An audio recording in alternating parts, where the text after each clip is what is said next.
سلامات نايلو معتي مرباطنا أوز محرو ميديا أزرار تكونوا زعباتات بحوار كنكتتلنا بقتلت جنرال سعر موكلنا ناي عد ملك معسرت تفريد وزن برقبنኛ تابيت معسرت نخصور تغيرو تباهيلو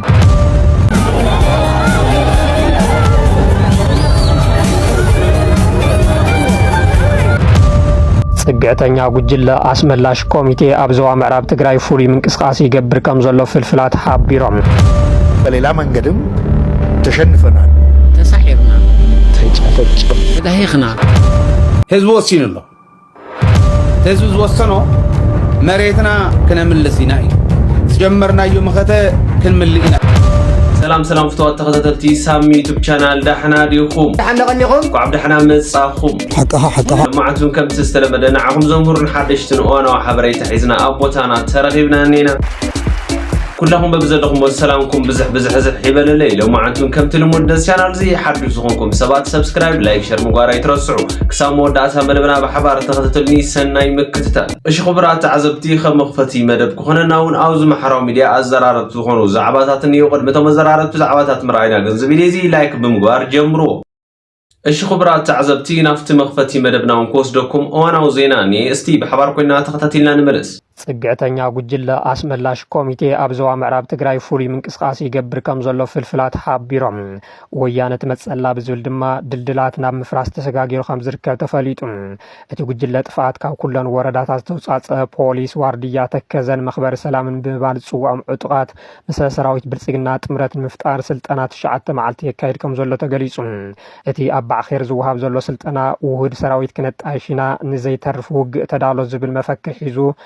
ዝኾነ ወታደራውን ፖለቲካውን ስልጠና ይወሃብ ከም ዘሎ ኡምናት ፍልፍላት ካብቲ ከባቢ ገሊጾም ኣለዉ በዚህ ኣብቲ ስልጠና ሳትፉ ዘሎ ዕጡቃት ኣስታት 2570 ከም ዝኾነ እውን እቲ ሓበሬታ ያመልክት ብተወሳኺ እውን እቲ ጉጅለ ጥፍኣት ድልድላት ንምፍራስ ከም ሓደ ዕላማ ገይሩ ይንቀሳቐስ ከም ዘሎ ዝተሓበረ ኮይኑ ዕላማኡ እውን ወያነ ብኩሉ ኣንፈት ከይኣቱ ቦታ ምፅባብ ዝብል ኮይኑ ዛጊድ ብኣንፈት ቆራሪት ደደቢት ዘሎ ድልድል ከም ዝተቆረፀን ከም ዝፈረሰን ይግለጽ ኣሎ ቀፂሉ ሸራሮ ማይተመን ከም እውን ድልድል ሑመራ ኦሞ ሓጀር ንምፍራስ ከም መደብ ተታሒዙ ከም ዘሎ ዝወፅእ ሓበሬታታት ኣነፂሮም እቲ ብገበነኛታት ደመቀ ዘውድን ኣሸተ ደምለውን ዝምራሕ ወራር ሓይሊ ካብ ሰራዊት ብልጽግና ስንቅን ዕጥቅን ደገፍ ዝግበረሉ ኮይኑ ካብ ቀረባ እዋን ንነዘ ወያነ ናብ ምዕራብ ትግራይ ብሓይሊ ክትኣትያ ዝብል ፍርሒ ሓዘል መልእኽቲ ብምንዛሕ ነበርቲ ርዒዶም ኣበ ጎኑ ንክስለፉ ይገብር ከም ዘሎ ይግለጽ ብሽም ዋርድያ ተከዘን መኽበር ሰላምን ዝሓለፉ 5 ዓመታት ዕጡቕ ከውድብ ዝጸንሐ ደመቀ ዘውዱ ናይ ዝኾነ ደገፍ ከየድልዮ ናይ ምካት ዓቕሚ ከም ዘሎ ክፍክር እኳ እንተጸንሐ ሕዝግና زعتقو ملشا اشنكاي دو بوين خمكتس مسراويت بلصغنا تسلف انتبهال ون زلحاطحات كم زبل زلو ايو እና ተገለጸ ዝርከብ እሽፍተዋት ተኸታተልቲ ናፍቲ ዝቕጽል መደብናውን ኮስዶኩም ሰራዊት ብልጽግና ውን ኣብዚ ሰዓት እንታይ ከም ዘጋጠሞ ተዛረቦ ዘረባሎ እስቲ እንታይ ዝመስል ተኸታተልና ንመልስ በሌላ መንገድም ተሸንፈናል ተሳዒርና ተጨፈጨፍ ተዳሂኽና ዓሰመቲና ተነባሮ የነበረን ዓላማ ፎርሜሽኑ ሰውል ድሓር يخوني ما خلاتيو لويسنا حسب قرتو ግማሽ መንገድ ተደረሰ አይሹም ካይዶና በሐሰብ ፍርቅ መንገድ ዱኳይ ተበጽሐን 67 ምትዋጋ ምንም ወዴት የት ነው ያለነው 60 ዓመታት ተዋጊና ሕጂ በየለና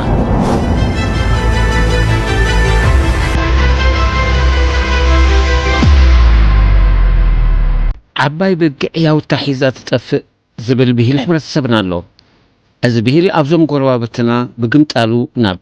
ايت عبيت اباقع حيزا تغير له مرحب بالصقنا بعسران سلسان تقمت كلتشحن عسران سلسان عبايتو وكلت بإثيوبيا قريبو بزعبا ماي سفي حستمه يبو كابتق منا قداسنة ما يحالفو دما كم قداموت اياتاتو سوش واي سلسش عمتات كدقمن كاب مقابر فحيرو هيوت كزرعلون أقداسنة بحرن أفدق بحرن زبل زعوال عيلو تختخ مدرة بمقرب حزب إثيوبيا بحفشة من إسي ولدود ما بفلاي بمعبل كل عل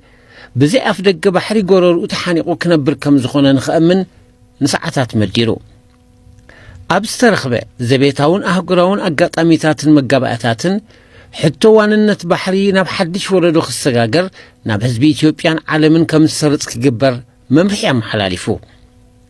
اتوكل حزب إثيوبيا تباهيلو بعدما تمرتي تمكرو زبلصو ناي سبرب حق جيل اتقعت دما بزعبا ماي زقربلو استمهرو ተኸታቲሉን ይረዳእዮ አይረዳእዮ ብዘይገድስ ከም ኣመሉ ብጣቂት ኣሰንይዎ ካብታ ዕለቲኣ ጀሚሮም ብዝተዋሃቦም መምርሒ መሰረት ልሂቃን ሰልፊ ብልጽግናን መሰልቱን ተደጊሉ ከም ዝጸንሐ እሳተ ጎመራ ተፈጅሮም ባሕሪ ዝብል ክተት ኣውጆም ሰብ ሞያ ሕጊ ታሪኽ ፖለቲከኛታት ወተሃደራውያን ኣዘዝቲ ኣማሓደርቲ ጋዜጠኛታት ስነ ጥበባውያን መሃንድሳት ኮታ ኩሉ ኣፍ ዘውፀ ዘበለ ኣብ ኩለን መራኸቢታት ኢትዮጵያ ቀሪቡ ክምድር ጽውጽዋይ ታሪኽ ክምህዝ ክትንትን ክፍክር ይስማዕን ይረአን ኣሎ የባህር በር ስንል የባህር በርን ኢትዮጵያ ሀበር ያስፈልጋታል ባህር በር ካላችሁ ኢትዮጵያ የባህር በር ያስፈልጋታል የቀይ ባህር በር ጉዳይ የባህር በር እቶም ትማሊብ ናይ 30 ዓመታት ኩናት ዝተሰዓሩ ግን ከኣ ስዕረቶም ዘይተዋሕጠሎም ዕድልን ባይታን ሲኢኖም ተጸቂጦም ብኽቱር ጽልኢ ህዝብን ናጽነትን ኤርትራ ዝኸሓኑ ኣስናኖም ክሕርቅሙን ክቕዝሙን ዝጸንሑ ሕሙማት ነዛ በመራሒ ብልጽግና ዝተፈጥረት ዕድል ተጠቒሞም ሎሚያታ ጊዜ ብምባል ካብ ዝተቐብሩሉ ጎዳጉዲ ወፂኦም ኣሎና ክብሉ ይረአዩ ኣለዉ በዚ ድማ ኢና ዕየት ዓበይቲ ኣባጊዕ ሒዛ ትጸፍእ ክንብል ዝመረጽና መበገስ ናይ ዝኹሉ ተላዒሉ ዘሎ ዶሮና ዝኾነ መራሒ ብልጽግና ንዘይ ብሱልነቱ ዝገልጽ ካብ ዝቐረቦም መድረኽ እንጅምር አሉላ አባ ነጋ ራሱ ቀይ ባህር የኢትዮጵያ የተፈጥሮ ወሰን ሆኖ ኖሯል ይኖራል ይላሉ ዊዝደም ነው ታሪክን አነሱ ኔቸር የሰጠችውን መንሳት አይቻልም አሉላ አባ ነጋ ቀይሕ ባሕሪ ናይ ኢትዮጵያ ተፈጥሮአዊ ዶብ ኮይኑ ነይሩ ክነብር ወንዩ ይብሉ ታሪኽ ዘኪሮም ልቦናዩ ተፈጥሮ ዝዓደለና ክሕደጋ ይከኣልን እዩ እዚ ብልሂቃን ስርዓት ብልጽግና ብዛዕባ ቀይሕ ባሕሪ ከም ዝባ ኸምቲ ኢሉና ተባህለና ሻዕ ከም መፈከር ዝለዓል አሉላ ኣብ ታሪኽ ጉዕዝኡ ንቀይሕ ባሕሪ ኣይሽንኳይ ዶ ክረግጾ ባሕሪ እንታይ ከም ዝመስል ይወውን ኣይፈልጥን ቀይሕ ባሕሪ ናይ ኢትዮጵያ ዶብ ነይሩ ክነብር እውን እዩ ኢሉ ዝተባህለሉ ዘመን ካብ 1875 ክሳብ 1897 ዓመተ ምህረት አሉላ ኣብ ስልጣን ዝነበረሉ እዋን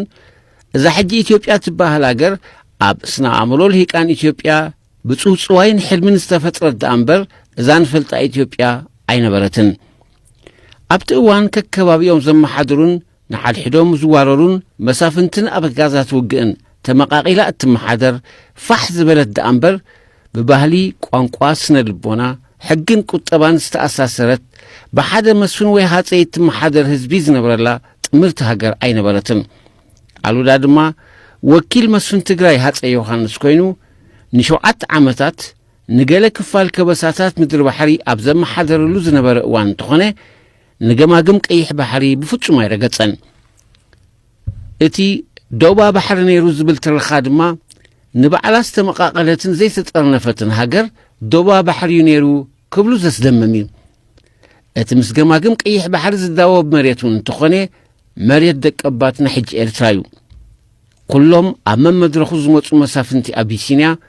ባሕሪ ወኒኖም ከም ዘይፈልጡ ኣብ ዘዘመነ ስልጣኖም ንእታው ኣጽዋር ኣፍ ደገ ባሕሪ ክፍቀደሎም ንቀይሕ ባሕርን ህንዳዊ ውቅያኖስን ዝቆጻጸሩ ናብ ዝነበሩ ኤውሮጳውያን ካብ ዝጽሕፍዎ እሺ ኽቡራት ተዓዘብቲ ከምቲ ልሙድ ሕጂ ድማ ናፍቶም ሓደሽቲ ሓበሬታትና ክወስደኩም ኣብዚ ሰዓት ንብዙሓት ሰባት እናዛረበን ንብዙሓት ሰባት እናጨነቐን ዝርከብ ጉዳይ እውን ተፈጢሩ ኣሎ ከምቲ ዝፍለጥ ንጀነራል ሰዓረ መኮነን ዝቐተለ ኮማንዶ እውን ንዕድመ ልክዕ ከም ዝተፈረዶ ዝፍለጥ እዩ ኣብዚ ሰዓት ግን ኣብይ ኣሕመድ ንጀነራል ሰዓረ መኮነን ዝቐተለ ኮማንዶ ካብ እስር ቤት ከም ዘፍትሖ እናተዘረበ እዩ ዝርከብ እስቲ እንታይ እዩ ዝመስል ዝርዝር ሓሳባቱ ብሓባር ኮይና ተኸታቲልና ንመለስ ብቕትለት ጀነራል ሰዓረ መኮነን ናይ ዕድመ ልክዕ ማእሰርቲ ተፈሪድዎ ዝነበረ ገበነኛ ካብ ቤት ማእሰርቲ ንክስወር ተገይሩ ተባሂሉ ብስዋርቲ ገበነኛ ምስጢር ንኸየውፅእ ንኽቕንፀል ወይ ከዓ ንደገ ውፅኢኻ ንምስዳድ ክኸውን ከም ዝኽእል ተገሚቶሎም ቅድሚ 7 ዓመታት ብቕትለት ኢታማዦር ሹም ሰራዊት ምክልኻል ኢትዮጵያ ጀነራል ሰዓረ መኮነንን ሜጀር ጀነራል ገዛ ኣበራን ንዕድመ ልክዕ ማእሰርቲ ዝተፈረዶ ሓለቃ 10 መሳፍንቲ ጽጋው ኣብዚ ሰሙን ካብ ዝተኣሰረሉ ቤት ማእሰርቲ ኣባ ሳሙኤል ተወሲዱ ሓላዋቱ ኣይተፈለጠን ተባሂሉ መሰረት ሚድያ ካብ ፍልፍላት መንግስቲ ብዝረኸ ዝረኸበቶ ሓበሬታ ከም ፀብፀበቶም ሓይልታት ፀጥታ ነቲ ገበነኛ ዞባ 22 ካብ ዝተባሃለ ክፍሊ እቲ ቤት ማእሰርቲ ወሲዶም ከም ዘውፅዎ እኳ እንተገለጸ ስለምንታይ ናበይን ከም ዝወሰድዎ ግና ዛጊደ የተፈለጠን ኢሉ ሓለቃ 10 መሳፍንቲ ጽጋው ካብ ቤት ማእሰርቲ ከም ዝተወሰደን ክሳብ ሕዚ ሓለዋቱ ከም ዘይተፈለጠን ሓደ በዓል ስልጣን እቲ ቤት ማእሰርቲ ንመሰረት ሚድያ አረጋጊጾም ኣለዉ። ሓለቃ 10 መሳፍንቲ ጽጋው ናይ ቀረባ አባል ሓለዋ ጀነራል ሰዓረ መኮነን ዝነበረ ኮይኑ ኣብቲ እዋን ኣብ ክልል ኣምሓራ ብዝተፈጸመ ቅንጸላ ላዕለዎት መራሕቲ ብዝተኣሳሰረ ኣብ ከተማ አዲስ አበባ ዝተፈጸመ መጥቃዕቲ ቀንዲ ጥርጥር ኮይኑ ከም ዝተተሓዘ ዝዝከር እዩ። መዛግብቲ ቤት ፍርዲ ከም ዘመልከትዎ ላዕለዋይ ቤት ፍርዲ ፌደራል ክፍሊ 3 ሕገ መንግስታውን ጸረ ግብረ ረዓድን ቤት ፍርዲ ልደታ ብቅትለት ፈሪዱ ዕድመ ልክዕ ማእሰርቲ በይንሉ ነይሩ። ኣብቲ እዋን ተዓቃቢ ሕጊ ኣብ ልዕሊ ተኸሳሲ እምነት ህዝብን መንግስትን ብምጥሓሱን ብውዲት ገበን ምውዳብን ቅትለት ምፍጻምን ናይ ሞት ፍርዲ ክወሃቦ ንቤት ፍርዲ ሓቲቱ ነይሩ። በኻሊእ ገጽ ጠበቃታት ተኸሳሲ ዓሚሎም ቅድሚ ሕዚ ገበናዊ መዝገብ ከም ዘይነበሮ ብምጥቃስ እቲ ናይ ሞት ፍርዲ ዘይሕጋዊ ይኽብሉ ተኻቲዖም እዮም። እቲ ቤት ፍርዲ ነቲ ምጉድ ድሕሪ ምምዛን ኣብ መወዳእታ ንሓለቃ 10 መሳፍንቲ ጽጋው ናይ ዕድመ ልክዕ ማእሰርቲ ፈሪዱ ናብ ቤት ማእሰርቲ ኣባ ሳሙኤል ክላኽ ኣዚዙ። ተኸሳሲ ኣብ ጽኑዕ ማእሰር ክንከሎ ሃንደበት ካብቲ ቤት ማእሰርቲ ምውሳድን ሓለዋቱ ዘይተፈለጠ ምዃኑን ኣብቶም ነቲ ጉዳይ ዝከታተሉ ሰባት ሕቶታት ኣልዒሉ ኣሎ። ሓይልታት ፀጥታ ንተኸሳሲ ንምንታይ ከም ዝወሰድዎን ሕዚ ኣበይ ከም ዘሎን ካብ ቤት ማእሰርቲ ይኹን ካብ ዝምልከቶም ኣካላት መንግስቲ ዛጊድ ወግዓዊ መግለጺ ይተውሃበን። መሳፍንቲ ጽጋው ነታ ጥይት ተኩሱ ንጀነራል ሰዓረን ገዛእን እኳ ተቐተሎም ናይቲ ሽርሒ ጠጃ ግና ቀዳማይ ሚኒስትር ኣብይ ኣሕመድን ናቶም ተላኣኽትን ከም ዝኾኑ እዩ ዝሕመም። ሕዚ መሳፍንቲ ካብ ቤት ማእሰርቲ ክስወር ተገይሩ ዘሎ ብሓደ ወገን ውዒሉ ሓዲሩ ምሽጥር ምእንታን ንኸይውፅእ ክቕንፀል ከም ዝኽእል ወይ ከዓ ካብ ቤት ማእሰርቲ ውፅኦም ካብ ውሽጢ ዓዲ ንኽወፅእ ክገብርዎ ከም ዝኽእሉ ወሃብ ትርኢቶ ይገልጹ ኣለዉ። ኣቐፅለ ቢሎም ክቡራት ተዓዘብቲ ሎማዓንቲ ኣብ ኣስመራ ዝወዓለ ዘሕጉስ ዜና እውን እኒአና። ሎሚ ኣብ ኣስመራ ምፍናውን ኣብ ቤት ትምህርቲ ዋርሳይ እውን ዘካየድዎ ዝግጅት ነይሩ። እስቲ እንታይ ዝመስል ዝርዝር ሓሳባቱ ተኸታቲልና ንመልስ።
ترالنا لنا تعاقمنا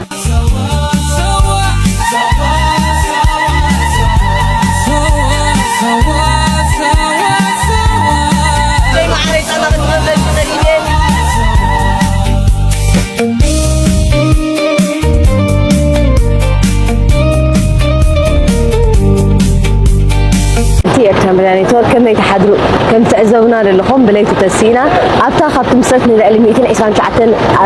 أني حدا لا بيت مرتي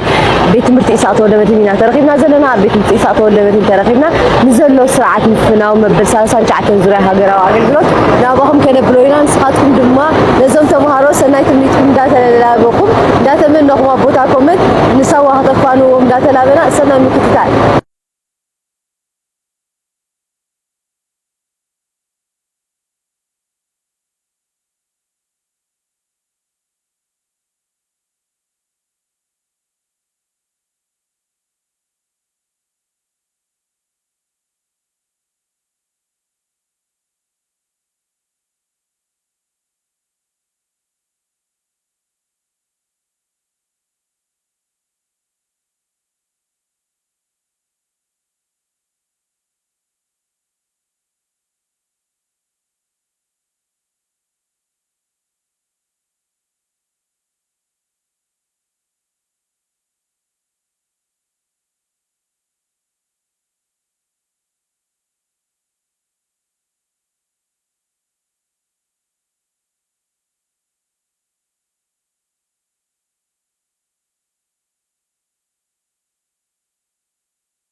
ሙሉ ስሜ ኖህ አስመሮም ባል ክላሲካ 11 كمي تودي عمت ملو كمي نير 17 حدا في زمصخمو صبو غلا عينت والله تعال كمي تداليكم لكم سوا كمي يالو مدلاواتكم صبو تنقرد غبانا جرالنا تدالينا تعاقنا اباغا كم من سياسه كنا فينا كمي تصدقكم لكم سوا قد محج حوات كاغل زخدو لو ديم وي عرفتكم علي لهم دي بزع سوا هو علم نعم محج سا كمي تدالي لهم تبي صبو ترى دغنا تعال صبو مسكلاتكم كمي حالفو كمي توديو وقلا عينت تجزي ما يتردنا عطيرتنا لا عمت شو توسنا اره غزا اغاطام دق زرا همولا هاجر زركو تمحلالفو ملختي هو بولم ابزلو السلام كونو من قال صرف بقى نقولنا سلام ثانك يو سلام امين يا انيلنا شفتوا تختتلتي ابراي مجرشا مدبناون بسخنا لنا اتناي مجرشا مدبنا فلي زبلون ابزح ساعات حزب تግራይውን ተአምራው ዝኾነ ውሳነ ወሲነሎ እስቲ እንታይ ይመስል ዝብል ዝርዝር ሐሳባቱ ኃይለ ደደቤት ሒዝልና ቀሪበሎ በሐባር ኮይና እንከታተለው ህዝብ ወሲነሎ ህዝብ ዝወሰኖ መሬትና ከነምልሲና እዩ ዝጀመርናዮ መኸተ ክንምልኢና እዩ መሬትና ከነምልሲና بسلام تهيومنا صبو بسلام تزهيومنا جن مريتنا هيبنا ننبر هزبي يكوننا عنديا أبرايا زنبرت مالي جنرال جون مريد زحلفه ملقت الله قدم حزون كعا زحلفه ملقت نيرو خلتي أنا كتاتي لنا رأيي نسكي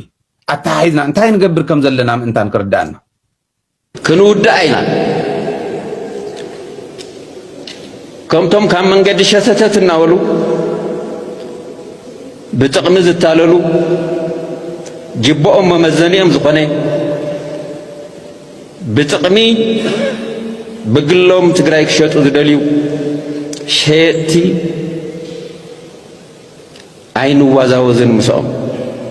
مسجد بتقرايك وين نحن وداينا مستري اف كوين نحن وداينا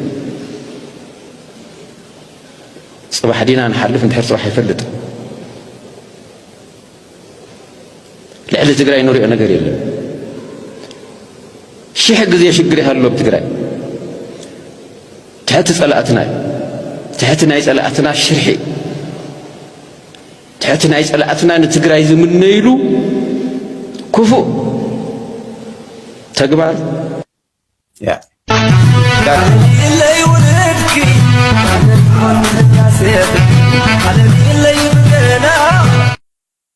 لذي جون مريد زي ايلو زي قدم حز تزاربا اتم بانداتات اديس ابابا خاطو كلو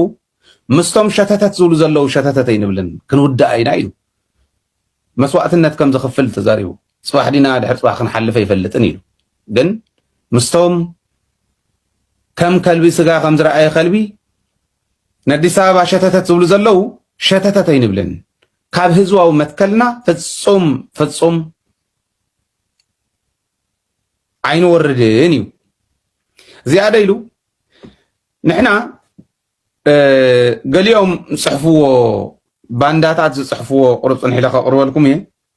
بايزوي ببانداتات مبربوا علمونا يكون نفط ميديا وانت تعرف بباندا يمزو مكتنا تمثالاتنا بباندا تمالي اب رايا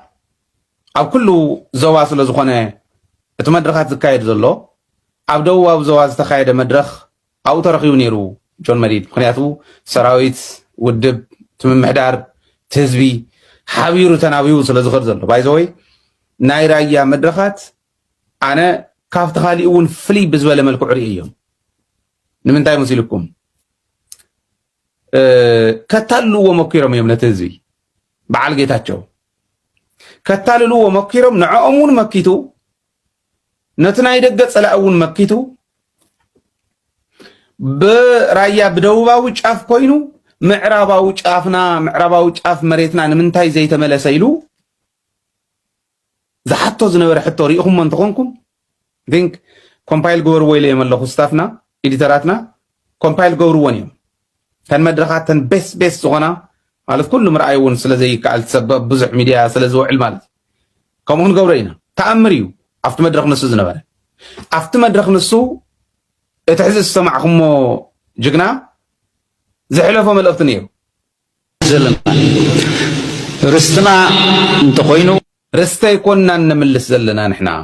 ሕገ መንግስቲ ይከበሪና ንብል ዘለና እንዲ ሓቀይ ስለ ሕገ መንግስቲ ክላዓል ከሎ ቶም ባንዳታት ታይብሉ ከቅፅል ስለ ዝኾንኩ እየ እዚኣ ዘልዕላ ዘለኹ ተመልከቱለይ ርስተይ ኮንና እንምልስ ዘለና ርስትና እንተኮይኑ አልውሃ እዩ ርስትና እንተኮይኑ አፍደራ እዩ ርስትና እንተኮይኑ ባዳ ትግራይ እዩ ርስትና እንተኮይኑ ለማለሞ እዩ ርስትና እንተኮይኑ ካሊ ርስተይ ኮንና እንምልስ ዘለና ሕጂ ብርስተይ ንኣምን ብምሕደራ ብህዝባዊ ምሕደራ ኢና ንኣምን ብመንግስትነት ኢና ንኣምን ብስርዓት ኢና ንኣምን بمننتنا إنا نعمل سلذقنا حزب تግራይ ተቃሊሱ ንርስተይ ተቃለሰን ተቃሊሱ ንመሰሉ ተቃሊሱ መንግስታዊ ስልጣን ናይ ህዝብ መንግስታዊ ስልጣን ብናይ ህዝብ መንግስታዊ ስልጣን ማት ስልጣን ናይ ህዝብ ኢሉ ህዝብ ተቃሊሱ ንቃለሰለና መሰልና ክንብል ከለና ለዓላውነትና ክንከለና እዚ ማለት ናይ ለዓላውነት ኣብ ትሕቲ ጸላኢ ዝኣተወ ምሕደራና ኣብ ትሕቲ ጸላኢ ዝኣተወ ህዝብና ኣብ ትሕቲ ጸላኢ ዝኣተወ መሬትና ብጠቕላላ ከዓ ከም ማሕበረሰባዊ መንነትናን መሰላትናን ዝግህሱ ዝምንጥሉ ዝሕድጉ ዝፀቕጡ ዝደፍኡ ኣብ ልዕሊና ስለ ዝተፈጸመና እዩ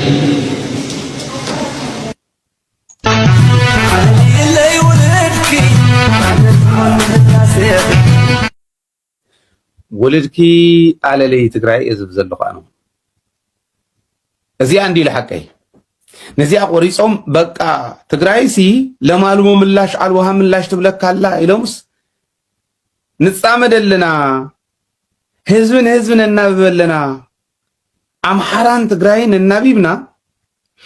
አሞንጎ ኤርትራን ትግራይን ዝነበረ ጎነጽ ዝነበረ ፍሕፍሕ አደዳ ጸላ ዝኾነ ዝነበራ ንፈትሕልና ብጽምዶ ስለዝበልና ማንም ባንዳ ወድ ባንዳ ተአኪቡ ኩናት ከፍቶልካ እዮም አልዋሃ ይብሉ እንደውልዶ ለማልሞ ይብሉ እንደውልዶ አፍደራ ይብሉ እንደውልዶ ይብሉ ከምዚ ዝበለ ተአምር ይገጥሙናኒ ሕዚ ክንፈልዮ ዘለና ከም ህዝቢ ከቅምጥ ደሊ እሳምስ ፈለና ኢና መኸታ ክንመከት እንተኮይና ናይ መኸተ እንታይነት ዝርዳእና ክንመከት እንተኮይና ፕራዮሪቲ ናይ ህዝቢ ትግራይ ዝርዳእና ዝኾነ ይኹን ሓይሊ ሕቶ ከልዕል ከሎ ኣፍታ ናይ ህዝቢ ትግራይ ፕራዮሪቲ ኣሎ ዶ የለን ዝብል ንምምዛን ዝጥዕመና ንሱ እንተተረዲእናዮ ሚዛንና ማዕረ እዩ ኣብ ሓደ ፔጅ ኢና ንኾን ናተይ ዘረባ ናይ ተኻሊእ ዘረባ ናይ ተኻሊእ ዘረባ ንገሊኡ ዕረ ዝጥዕመካ ንገሊኡ ማዓር ተጥዕሞ በዓልኻ ኣይኸውንን ማዓር ዘጥዕሞን ዕረ ዘጥዕሞን ትግራዋይነት ክኸውን እዩ ማለት ንሳ እንተተረዲእኻ ሕዚ እንታይ ኢሉ ዝወዲ ንበይኑ ተወፅሑ ትግራይ ኣለዎ ኣላቶ ድያ እታ መጀመርያ ሪኢኹም እዮም መስዋዕትነት ኣላ ኢሉ ፅባሕ ድየ ድሕሪ ፅባሕ ክሓልፈ ይፈልጥን ኢሉ ግን ብሂወት እስካዕ ዘለና መሬት ትግራይ ተወሪሮ ኣይሓድርን በፍፅም ንሕና እንዳሃለና እዩ ዝብል ዘሎ መስዋዕትነት ከም ዘሎ ይፈልጥ እዩ ዕድሚኡ ዕድመ ንእስነቱ ዝሕለፎ ኣብቲ ሕሉፍ ቃልሲ ምዃኑ ይፈልጥ እዩ ኣብ ጥሮታ ዕድሚኦም እዮም ኣብዚ ደረጃ እዚ ዝኔው ግን ጀነራላት እዮም ከምኡ ዓለም እውን ትመርሕ ብሱላት ተመኩሮ ዘለዎም እዮም ተመኩሮና ታዘተረፈት አካልና ታዘተረፈት ኢነርጂና መሰል ህዝብ ትግራይ ኣብ ምርግጋጽ ክንሕልፋ ኢና እንዲ ለሐቀ ነዚስ ኒሻን ትሽልሙ እምበር እንታይ እንዳበልካ ትሰቕሉ ሕልንኦምን እስናኖምን ተሸረፉ አዲስ አበባ ዝሰፈሩ ኩላ ነገር ብኸብዶም ዝልክዑ ብኸብዶም ዝሰፍሩ ህዝባውነት ዝበሃል ፍጹም ዘይብሎም ስልጣን ይብካዮም ናብ ዘርቂ ስልጣን ይብካዮም ናብ ጭቆና ናይ ህዝቢ ናውዚኡ እንዳለወጥ ዝኸዱ ሊያቡ ሰባት ክመስሉ አዲስ አበባ ኮይኖም ነዚኦም ክወቅሱ ይኽእሉ ዶ እንታይ ዲ ዝብል ዘሎ ኣብዚ ሓዊ እዚኣ ኮንካስ እዚኣ ምባል ከባድ ኣይኮነት እቲ ሓቂ እውን ኣይፈርሓን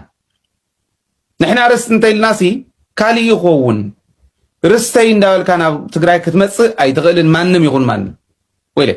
ترف دمس كالي مستم تجاربون كوينا نقطمني نحز مستم تجارب بانداتات አዲስ አበባ ዝኔው ተጋሩ አዲስ አበባ ኮይዶም ንዓዶም ምጸላእ ኮይኖም ዝገጥሙላ ዘለው ተጋሩ ኮይና ንገጥም ዘለና ርስተይ ኢሉን ዝመጽእ ከምኡን ተመለሰ እንታይ ነውር ኣለዎ ዝብል ሓስ زين احنا بنزلنا مباركس كبرات عذبتنا الى معانتي مدباتنا نزي مسلون يرام كم سماركم حدشتن وانا وحبري ساخم درخكم تسفاي قبل حساسيتكم ونوبتاكم ينتقم تلين كصالبكم زي معنات مدبات اسكاب راهم انا بزغف ليكم سسنا ينولكم تشاو